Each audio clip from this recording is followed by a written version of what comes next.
ఏమంటది శత్రువు ప్రేమించమని చెప్పి నిన్ను వల్ల నీ పొరుగువాడిని ప్రేమించమని ఆయన మంచి మాటలు చెప్పాడు.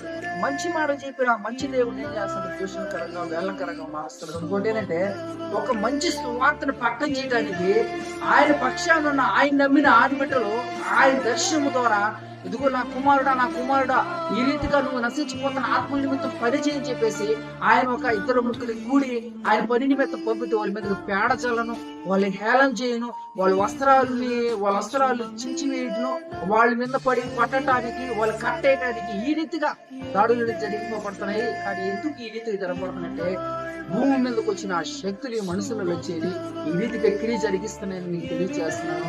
ఏ మాత్రం మీరు శక్తులకు మీరు లోనవ్వబాకున్నాయి, శక్తులకు మీరు లోపడబాకున్నాయని మీకు తెలియజేస్తున్నాను. ఎందుకంటే నీతి అనేది మీరు ఏర్పరచుకోండి. ఇది సత్యమా కాదా? వాళ్ళు ఎందుకు ఇంత బాధ్యతగా పనిచేస్తున్నారు?